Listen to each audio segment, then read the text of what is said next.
Hello dear students, आज हम लोग एक नेक्स्ट क्लास स्टार्ट कर रहे हैं और उसमें देखिए इसके पहले की क्लास में हम लोग फंक्शन के बारे में बहुत डिटेल में पढ़ा था कि फंक्शन क्या होता है, उसकी डेफिनीशन पढ़ लिया था, डोमेन, रेंज, को डोमेन ये सब पढ़ लिया था।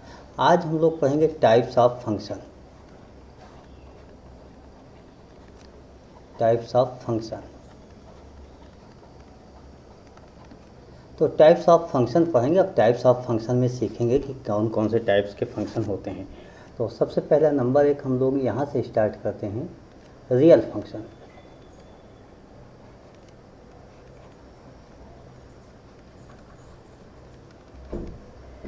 रियल फंक्शंस हम पढ़ेंगे और रियल फंक्शंस में सबसे पहले स्टार्ट करते हैं कि फंक्शन में दो टाइप्स के होते हैं, ये आपको जानना बहुत आवश्यक है।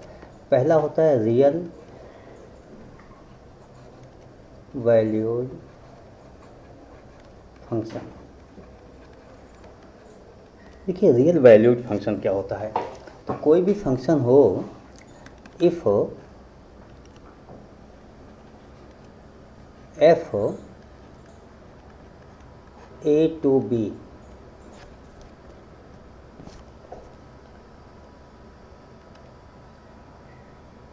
be a function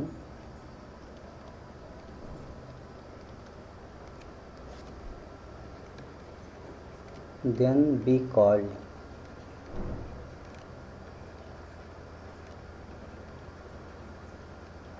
real valued function if b subset of real numbers. Mean क्या होना चाहिए, बी रियल नंबर होना चाहिए। बी का मतलब कि इसमें जो इसकी रेंज होती है ये रियल नंबर मीन होना चाहिए। ये रियल नंबर होगा तो हम कहेंगे रियल वैल्यूड फंक्शन होगा। दूसरे फंक्शन के बारे में पढ़ लेते हैं, और दूसरा होता है रियल फंक्शन। अब रियल फंक्शन क्या होता है,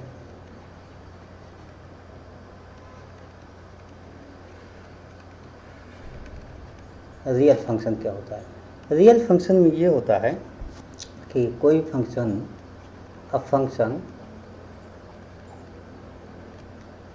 F a to be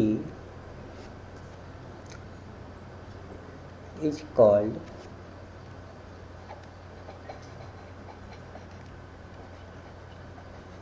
real function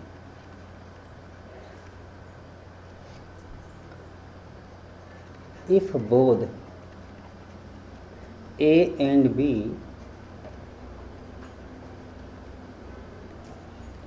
are subset of real।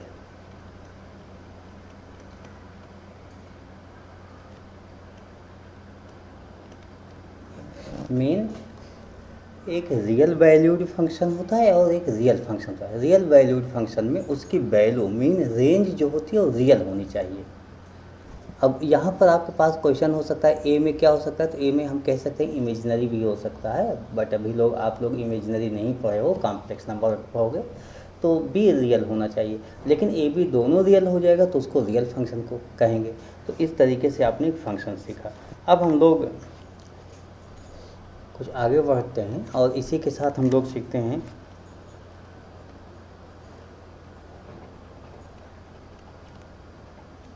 Some standard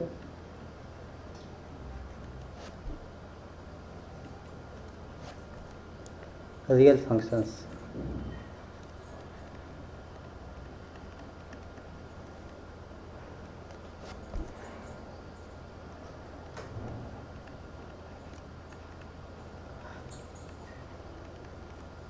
and their graph.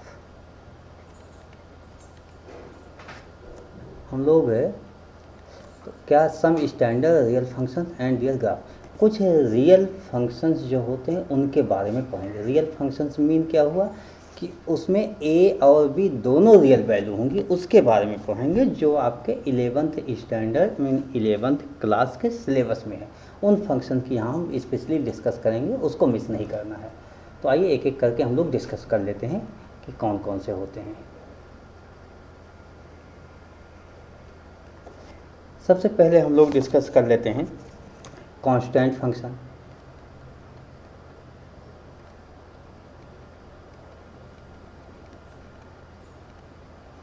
Constant function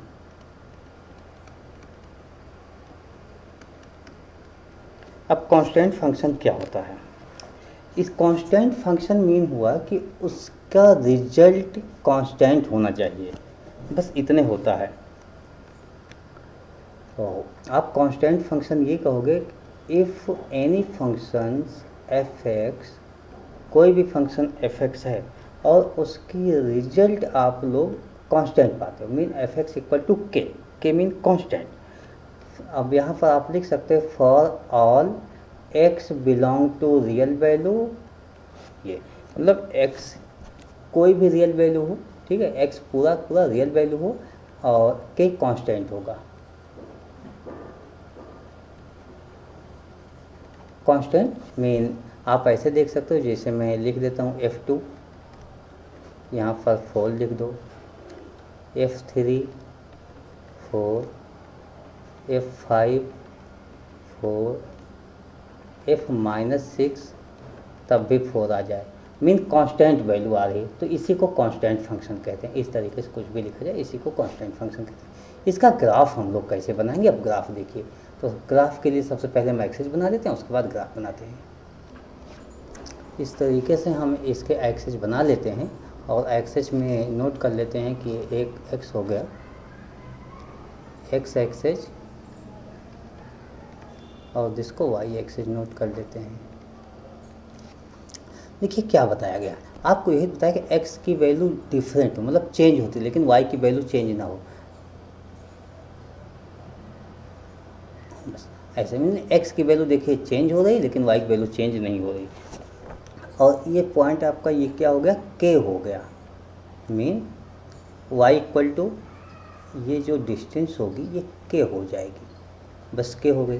तो इसी को आप कहोगे y इक्वल टू के हो गया इसका result, mean f x equal to k. किसी भी फंक्शन को y इक्वल टू आप लिखते हो y equal to f x और इक्वल टू ये, तो ये आपका हो गया कांस्टेंट फंक्शन। मीन इसमें कभी भी जो रिजल्ट होगा यानी y की वैल्यू होगी वो चेंज नहीं होगी, x की वैल्यू चेंज होती रहेगी। इसी को कहते हैं कांस्टेंट फंक्शन। अब हम लोग नेक्स्ट फंक्शन स्टार्ट करते हैं। नेक्स्ट कौन सा फंक्शन हम लोग पढ़ते हैं? आइडेंटिटी फंक्शन पढ़ लेते हैं।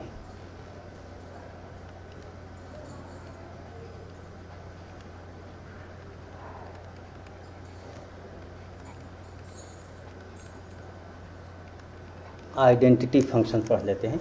आइडेंटिटी फंक्शन में क्या होता है कि जो वैल्यू x की होगी वही रिजल्ट आता रहे, mean f x equal to x always आता रहे, जो x की वैल्यू होगी वही रिजल्ट आता रहे।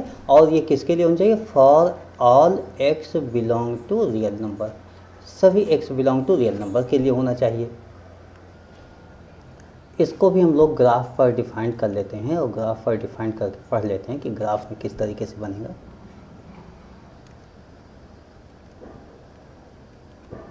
जिसको x एक्सिस बोल देंगे, दिस y एक्सिस होगा।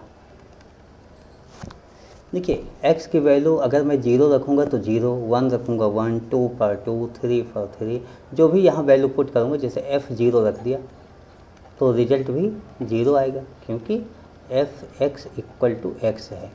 f अगर यहाँ 1 रखूँगा तो इस साइड भी 1 आएगा, f2 रख दिया देन 2 आएगा, माइनस में रख दिया तो माइनस में आएगा। इस तरीके जो वैल्यू पुट की जाएगी वही वैल्यू आती जाएगी रिजल्ट में। तो आप इसको ऐसे कह सकते हो,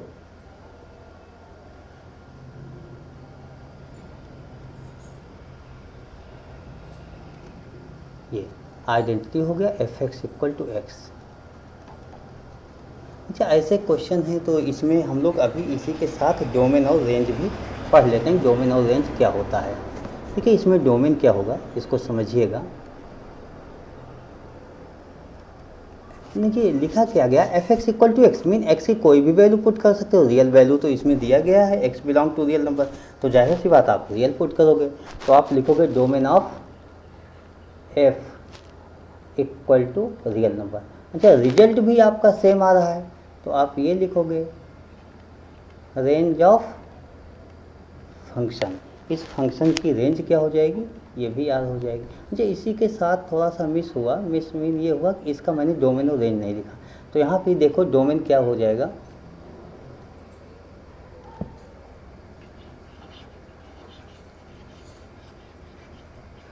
देखिए ये कांस्टेंट फंक्शन था। डोमेन क्या होगा, सिंपल सी, एक्स की कोई भी वैल्यू पुट कर सकते हो। Domain of F mean real number, range of F, range क्या होगा, रेंज आपने कहा कांस्टेंट होगा, ऑलवेज के आता जाएगा, तो के आपका मिल जाएगा, यही के हो जाएगा आपका, जो भी के होगा ये हो जाएगा। तो दिस एक नंबर हुआ, मेन कोई भी नंबर होगा कांस्टेंट वैल्यू होगी, वो हमेशा आपके पास आता रहेगा, वही रेंज हो जाएगा, रेंज ऑफ एफ, ये के हो जाएगा। और इसका ग्राफ आपने देख लिया कि किस तरीके से ग्राफ बनता है।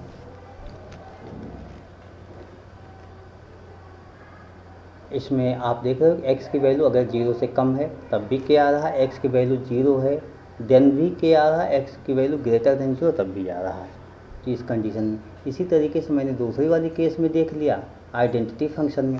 अब हम थर्ड केस आते हैं, और थर्ड केस एक और फंक्शन पढ़ लेते हैं इसी समय, पॉलिनोमियल फंक्शन।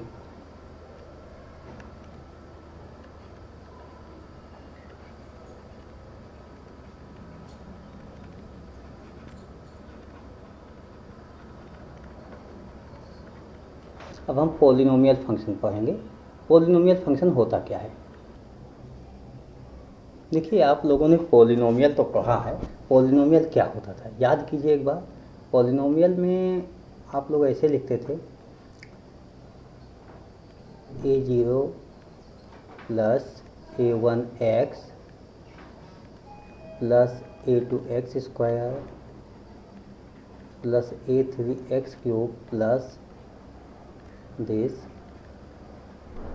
an(xn), इस तरीके से आप लोग नोट कर लेते थे फॉर ऑल। तो इसी को हम लोग कहेंगे पॉलिनोमियल फंक्शन, f(x) कह देंगे। और इस कंडीशन में क्या होगी, x क्या है, for all x belong to real number, x real number होगा। लेकिन यहाँ पर और कुछ नंबर्स हैं, जैसे a0, a1, a2, इस तरीके से an तक वैल्यू दी गई है। तो ये जो नंबर्स आपके पास दिए गए हैं ये कोई भी रियल नंबर हो सकता है, this belong to real number होगा। बट जो n है, मीन जो पावर में लिखा गया है, तो उसको लिखेंगे एंड n। n क्या होगा, नॉन निगेटिव इंटीजर होगा, and n non negative integer.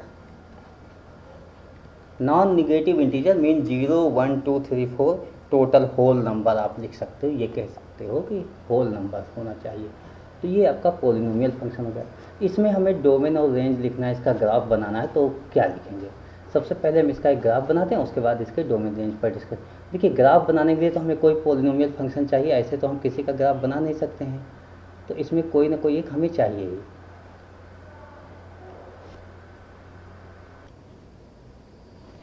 इस ग्राफ को हम बनाने के पहले देखिए यहाँ f(x) इक्वल टू गिवन है और x की वैल्यू बता दिया गया रियल नंबर, इन्होंने पहले ही बता दिया x रियल नंबर है, तो आपको डोमेन लिखने में तो प्रॉब्लम ही नहीं होगी, x की वैल्यू ही तो होती है आपके पास domain, domain of x, sorry domain of f लिखोगे।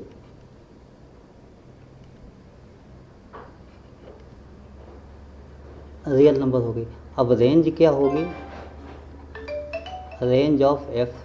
देखिए रेंज लिखते समय y एक्सिस पर अगर रिप्रेजेंट कर सकते हो तो ये रियल नंबर ही होगा, मीन कोई भी वैल्यू पुट करो कोई ना कोई रियल नंबर से ही रिजल्ट आपको मिलता रहेगा, इमेजिनरी नंबर तो आना नहीं है, कोई ना कोई वैल्यू श्योर मिलेगी आपकी, माइनस मिलेगी, प्लस में मिलेगी, पॉइंट मिलेगी, लेकिन मिलेगी, तो range of a real number. इसमें एक ग्राफ बना लेते हैं। अब ग्राफ हम किसी एक पॉलिनोमियल फंक्शन होता है उसी का बनाएंगे, तो ग्राफ ऑफ पॉलिनोमियल फंक्शन, चलो f(x) इक्वल टू नोट कर लेता हूँ x square minus x plus 1, ऐसा नोट कर लेता हूँ। अच्छा -1 कर लेते हैं तो ये डाउन से ग्राफ बन जाएगा, नहीं तो आप लोगों को प्रॉब्लम होगी कि ये ऊपर से क्यों बनाया गया है। -1 ले लिया। देखिए अगर हम यहाँ x की वैल्यू 0 पुट कर दिया तो -1 आ गया, x की वैल्यू 0 पुट करते -1 आ गया, -1 मैंने यहाँ पर लेट कर लिया कि -1 हो गया। अब ऐसे x की वैल्यू मान लीजिए 1 आपने पुट कर लिया, तो 1 पुट करते ही यहाँ पर 1 पुट कर लो x की वैल्यू, 1 से दिस 1 -1 -1, तो ये कैंसिल होगा, -1 आ जाएगा, x की वैल्यू -1 आ गई यहाँ पर। और x की वैल्यू 1 पुट करते ही +1 पुट करते ही 1 -1 -1, यहाँ भी -1 आएगा, तो यहाँ भी y इसमें क्या है, y की वैल्यू -1 आ रही है, y की वैल्यू -1 आ रही है। इस तरीके से कुछ ग्राफ बन रहा है, तो ऐसे ग्राफ बन जाएगा इसका। इसको ज्वाइन कर लेते हैं, ये कुछ ऐसे हो गए, बस ऐसे आपका ग्राफ बन गया। तो ऐसा कोई भी ग्राफ बन सकता है, पॉलिनोमियल फंक्शन का ग्राफ हो गया, तो ऐसे आप ग्राफ बना सकते हो। अब हम लोग ग्राफ बनाते हैं, एक रेशनल फंक्शन भी पढ़ लेते हैं इसी के साथ।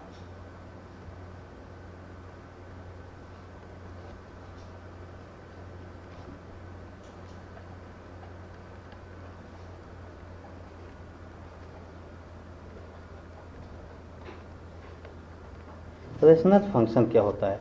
रेशनल फंक्शन में f(x) इक्वल टू मीन, ये नोमिनेटर एंड डिनोमिनेटर में होता है, तो यहाँ पर हम ऐसे लिख देंगे, ये भी x का कोई भी फंक्शन होगा और ये भी x का फंक्शन होगा, लेकिन यहाँ पर जब नोमिनेटर और डिनोमिनेटर में होता है तो डिनोमिनेटर शुड नॉट बी 0, और x की वैल्यू क्या हो जाएगी, for all x belong to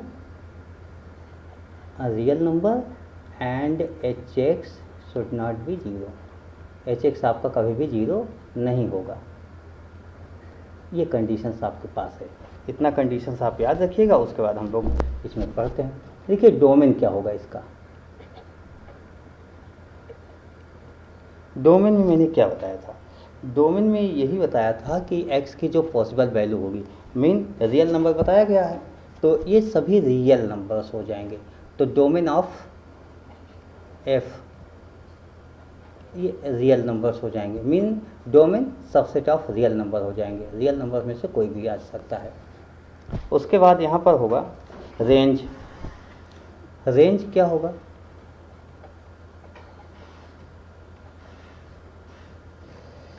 अच्छा ये सबसेट ऑफ, नोट कर लीजिए इसको कि सबसेट ऑफ रियल नंबर हो जाएगा, रियल नंबर्स में से कोई नंबर्स आएगा। ये श्योर नहीं है कि हमेशा रियल नंबर्स आता रहेगा हर वैल्यू के लिए, ठीक है ना। तो domain of f subset of real number. यहाँ रेंज ऑफ f क्या हो जाएगा, रेंज क्या हो जाएगा, देखिए रेंज की कंडीशंस के लिए रियल नंबर्स में से ही वैल्यू आएगी कोई ना कोई। अगर हम यहाँ x की वैल्यू डिफरेंट पुट करते जाएं तो जाहिर सी बात कोई ना कोई आएगी तो है ही, और वो भी रियल नंबर्स होगी, तो सबसेट ऑफ रियल नंबर्स।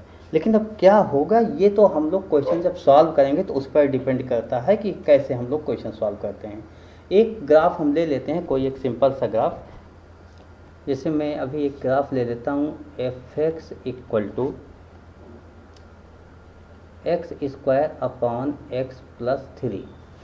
ऐसा मैंने एक ग्राफ ले लिया, और इस ग्राफ को कैसे बनाया जा सकता है, देखिए यहाँ पर क्या है कि x की वैल्यू इन्होंने कहा है hx 0 नहीं होगा, मीन x की वैल्यू -3 तो नहीं होगी, ये पहली कंडीशन होती है hx नॉट। इसका मतलब हुआ x+3 equal to not 0, mean x equal to not -3, x की वैल्यू -3 तो नहीं होगी, ठीक है, -3 नहीं होगी। लेकिन अगर x की वैल्यू 0 पुट कर दिया जाए तब क्या रिजल्ट आएगा, x की वैल्यू 0 पुट कर दो, देख लीजिए 0 आ जाएगा, तो 0 पे तो 0 हो जाएगा। अब अगर x की वैल्यू मैं 1 पुट कर दिया तो 1/4 हो जाएगा, 1/4। x की वैल्यू 1 पुट करते 1/4, मीन ऐसे आपका ग्राफ आगे मूव करेगा। इसी तरीके से आप अगर इसमें माइनस हम वैल्यूज पुट करेंगे तो निगेटिव साइन के साथ आएगा, यानी निगेटिव साइड में जाएगा, रिजल्ट जो होगा वो निगेटिव हो सकता है। तो मान लीजिए x की वैल्यू मैंने -1 पुट कर लिया, -2 पुट कर लिया, -3 पुट कर लिया, -3 वो पुट आप नहीं कर सकते हो, -4 निगेटिव में आ जाएगा। तो इस तरीके से आप इसका ग्राफ बना सकते हैं, लेकिन मैं थोड़ा ऐसे कुछ वैल्यूज लेके ग्राफ बना लेता हूँ, उसके बाद बाकी ग्राफ छोड़ देता हूँ। इस तरीके से आपका कुछ ग्राफ बनेगा। तो यहाँ पर ये वैल्यू पर डिपेंड करेगा। जैसे मैं सपोज कीजिए -2 रख लिया, तो -2 का स्क्वायर 4 अपान -2 + 3 1, तो ये 4 पर आएगा। मीन जब हम x की वैल्यू यहाँ -2 पुट कर देंगे तो ये 4 पर चला जाएगा। ये ग्राफ आपका तेज़ी के साथ, बहुत तेज़ी के साथ ग्राफ जाएगा और 4 के आसपास जाएगा। 4 यहाँ होगा तो यहाँ ऐसे जाएगा, इस तरीके से जाएगा। लेकिन जैसे ही 3 आया, -3 तो हम पुट ही नहीं कर सकते, वहाँ पर ये ब्रेक हो जाएगा। जैसे मैं -3 लिख दिया तो -3 तो नहीं पुट कर सकते, तो यहाँ पर ये ग्राफ आपका ऐसे ब्रेक हो जाएगा, चाहे कंडीशन कुछ भी हो। लेकिन यहीं पर -4 पुट कर लेते हो, -4 पुट करते ही आपका -4 का स्क्वायर 16 हो जाएगा और -4 + 3 -1, यानी -16 आ जाएगा। अब आप देखिए -4 पुट करते ही यहाँ पर -4 पुट जैसे आपने किया, ये -16 आ गया। -16 मतलब डाउनवर्ड यहाँ पर कहीं जाके आएगा, यहाँ पर। तो इसका मतलब वो ग्राफ यहाँ से बहुत तेज़ी के साथ मूव करेगा, ऐसे जाएगा ग्राफ। तो ये ग्राफ होगा, ठीक है। तो ऐसे ग्राफ बनता जाएगा, जब आप वैल्यूज पुट करोगे तब होगा, वो आप लोग देखते रहिए। ये आपके ग्राफ हो गए रेशनल फंक्शन तक, और उसके बाद होता है लीनियर फंक्शन। अब लीनियर फंक्शन क्या होता है ये भी हमें जानना आवश्यक है।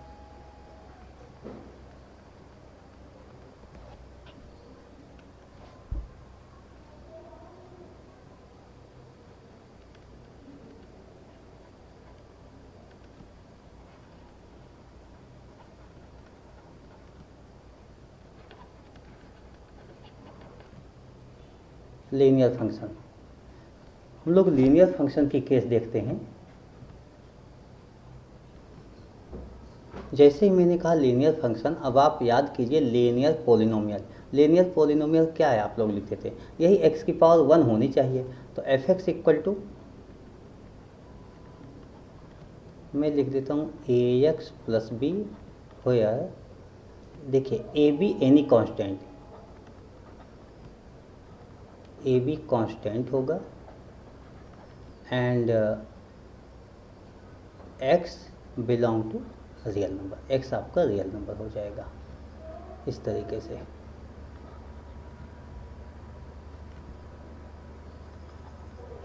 इसका ग्राफ कैसे बनाया जाएगा, देखिए x की जो भी वैल्यू होगी y कोई ना कोई रिजल्ट मिलता रहेगा। तो x की वैल्यू के लिए y का रिजल्ट मिलता रहेगा। मीन एक स्ट्रेट लाइन ही बनती है, और स्ट्रेट लाइन डिपेंड करती है कि x के किस साइड में मूव करेगी। अभी मैं ऐसे बना लेता हूँ दिस ax + b, बस ये समझ लीजिए कि एक स्ट्रेट लाइन बनेगी इसमें। ये x एक्सेज हुआ और दिस आपका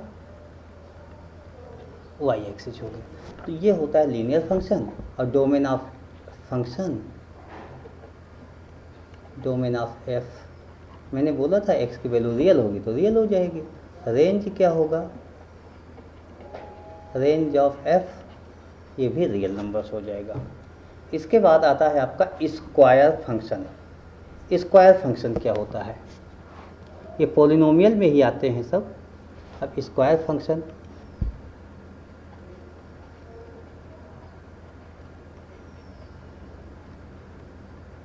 स्क्वायर फंक्शन में fx equal to x square हो जाएगा, और x belong to real number.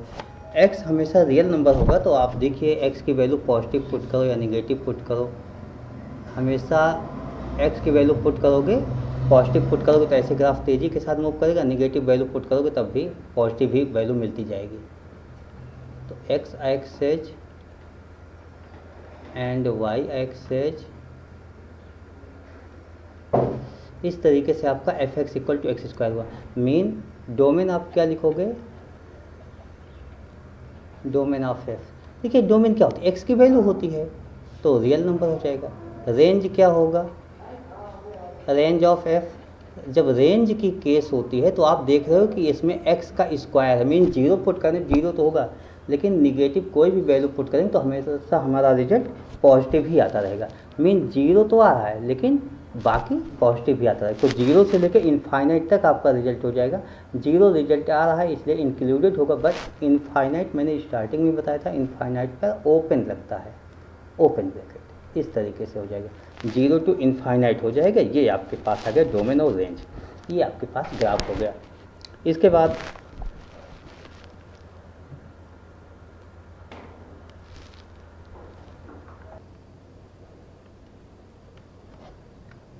आपका नेक्स्ट आता है स्क्वायर रूट फंक्शन।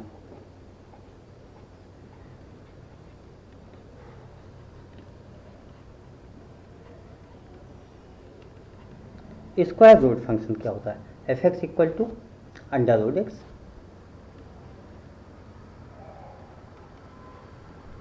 लेकिन x belong to real number होगा, मीन x कोई भी वैल्यू पुट की जा सकती है। अब सॉरी, यहाँ x की कोई वैल्यू नहीं पुट की जा सकती, x रियल नंबर होगा बट ग्रेटर देन जीरो हो जाएगा।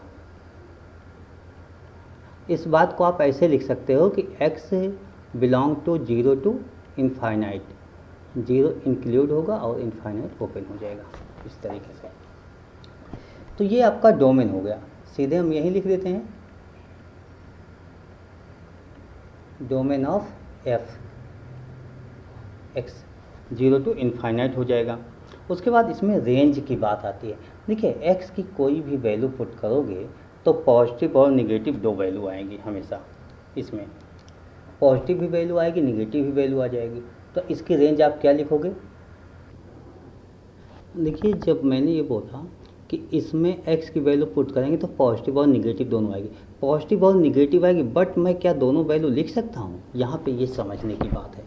देखिए ग्राफ को मैं बनाता हूँ, पहले आप ग्राफ समझिएगा। F x equal to under root x का ग्राफ ऐसे बनेगा, और यहाँ पर ये समझिए कि अगर ये जीरो है तो जीरो बनेगा, जैसे फोर है तो माइनस फोर है तो माइनस टू हो जाएगा, under root plus minus two होगा, तो ऐसे बन जाना चाहिए। लेकिन जब हम इस तरीके से बनाएंगे और x axes y axes, this है वाई एक्सेज के पैरेलल कोई भी लाइन ड्रा कर लेते हैं, ये आपको फंक्शन की डेफिनेशन बताया गया था। तो ये 2 पॉइंट पर कट कर गया, और 2 पॉइंट पर कट कर गया, नॉट अ फंक्शन हो जाए, ये नॉट अ फंक्शन हो गया। और फंक्शन आपको चाहिए, इसलिए या तो ऊपर वाला ग्राफ ले लो या तो नीचे वाला ग्राफ ले लो, दोनों में से कोई एक ही लिया जाएगा। तो इसको हम लोग ऐसे लिखते हैं,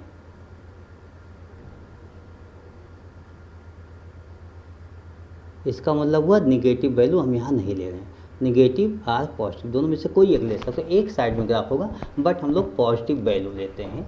और यहाँ पर पॉजिटिव के अकॉर्डिंग हमारे पास अब इसका हो जाएगा रेंज ऑफ एफ। इसकी रेंज क्या होगी? जीरो से इनफाइनाइट, जीरो इंक्लूडेड है और इनफाइनाइट इंक्लूडेड नहीं है, मीन डोमेन और रेंज दोनों इसकी सेम हो गई। इसमें एक्स एक्सेस के बिलो नहीं लेंगे, एक्स एक्सेस के एबव लेंगे, यानी पॉजिटिव वैल्यू लेंगे। इसी के बाद हमारे पास आता है रेसिप्रोकल फंक्शन।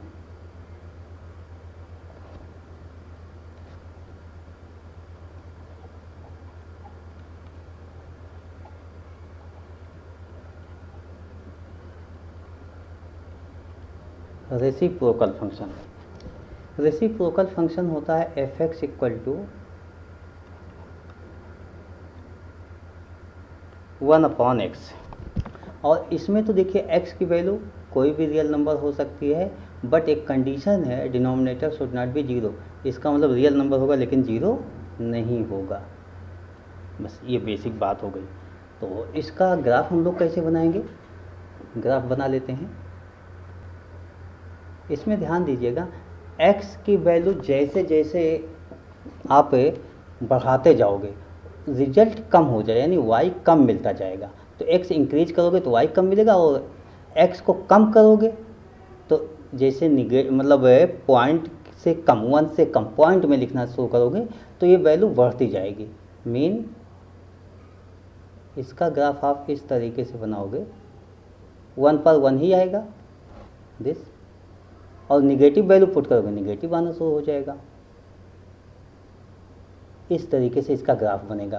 तो इसका डोमेन और रेंज हम लोग लिख लेते हैं।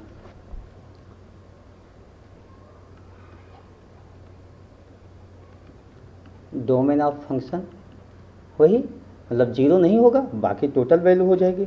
तो आप लिख सकते हो real number except to zero. अच्छा, इसमें रिजल्ट क्या होगा कि आप इनफाइनाइट पुट नहीं करोगे इसलिए जीरो नहीं आएगा। देखिए निगेटिव में आप एक्स की वैल्यू लिख रहे हो, जीरो तक आ रहे हो लेकिन जीरो नहीं है, जीरो के बाद से वैल्यू लिख रहे हो, तो इसका मतलब रेंज भी यही हो जाएगी, range of f all real number except to zero, ये आपके पास रेंज हो गई। तो इस तरीके से मैंने रेसिप्रोकल फंक्शन भी डिस्कस कर लिया। अब इसके आगे हम लोग जो डिस्कस करेंगे, अभी हमारे पास कई फंक्शंस हैं लेकिन उसके लिए नेक्स्ट क्लास में आते हैं, नेक्स्ट क्लास में हम लोग डिस्कस कर लेंगे। और डिस्कस करते हुए क्या क्या डिस्कस करेंगे, जैसे आपके पास मॉडुलस फंक्शन हो गया, उसके बाद ग्रेटेस्ट इंटीजर फंक्शन हो गया, और एक्सपोनेंशियल फंक्शन हो गया, लॉगरिथम फंक्शन हो गया। तो अभी बहुत से फंक्शन हैं, सिग्नम फंक्शन हो गया, ये हम लोग डिस्कस करेंगे लेकिन नेक्स्ट क्लास में डिस्कस करते हैं। आज की क्लास यहीं ओवर करते हैं और मैं उम्मीद करता हूँ कि आपको ये सब फंक्शन समझ में आए होंगे, डोमेन रेंज कैसे निकाला गया ये भी समझ में आया होगा।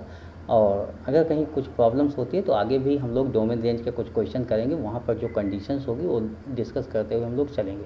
तो अभी आज के लिए आज की क्लास में बस इतना ही। Okay, thank you, bye.